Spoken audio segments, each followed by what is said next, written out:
साथीहरू आजकल त मलाई अटोमा जानै मन लाग्दैन क्या। हजुरहरू भन्दा त पत्याउनुहुन्थ्यो होला, मलाई हिँड्न चाहिँ पिटिक्क मनै लाग्दैन। हजुरहरूलाई पनि थाहा छँदैछ होला आजकल पेट्रोलहरू कति धेरै बढेको क्या। बढ्दा बढ्दै सहरमा तलाई झुनै आँटेको क्या। बसको भाडा पनि उस्तै बढेको छ। हजुरहरूलाई पनि थाहा छँदैछ होला, म ती बसमा जान सक्दिनँ क्या, त्यति धेरै भाडा तिरेर। यस्तो भगवान्ले दुईवटा गोटा दिँदै किन अटोमा जानु भनेर म चाहिँ यस्तो खुसी भएर लाग्दैछु पार्लरतर्फ। हजुरहरूले पनि +2 सकेर घरमै बस्नुभएको छ भने जिएम पार्लर बुधबारेमा सिक्न आउन सक्नुहुन्छ। त्यहाँ चाहिँ एकदम मजाले सिकाउनुहुन्छ। अहिले चाहिँ अफर चलिरहेछ।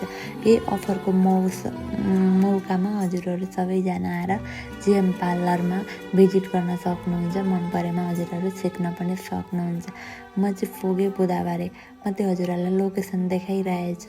जिएम पार्लर चाहिँ कहाँ छ भनेर सोचिराख्नु भएको छ हो भने ठ्याक्कै नेपाल राष्ट्र ब्याङ्क या एनआइसी ब्याङ्कको छेउमै छ जिएम पार्लर। हजुरहरू जो पार्लर सिक्न इच्छुक हुनुहुन्छ, बुधबारे छेउछेउको मान्छेहरू भनौँ न होइन, भाइ बहिनीहरू, त्यहाँ जिएम पार्लरमा आएर सिक्न सक्नुहुन्छ। अहिले चाहिँ पुरै अफर चलिरहेको छ। चाहिँ फाइनल्ली हाम्रो पार्लर पनि पुगिहाल्यो। मेरो पार्लरमा साथीहरू पनि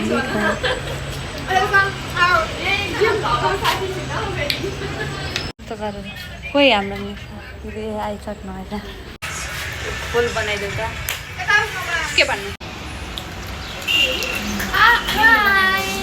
यिनीहरू चाहिँ आउनु नपाइकन खानु सुरु यस्तो छ।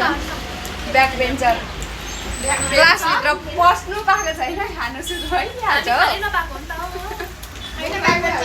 यहाँ चाहिँ एकदम सिक्ने मान्छेहरू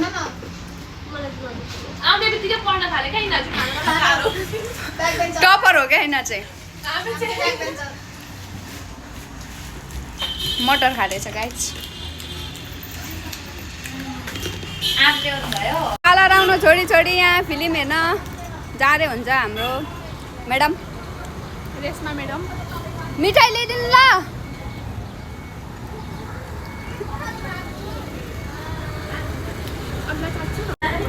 अम्ला चाट्दै हुन्छ यहाँ सिस्टर चाहिँ। अब कस्तो राम्रो आएको यार, अम्मी कस्तो राम्रो आएको। यता हेर निशा, कस्तो राम्रो आइरहेको छ। चोर जस्तो के गरेको त्यस्तो।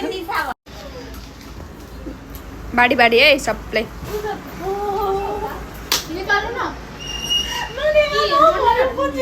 हेलो सिस्टर, कस्तो हुँदैछ त यहाँ सिक्दा? एकदम राम्रो सिकाउनुहुन्छ। गुड।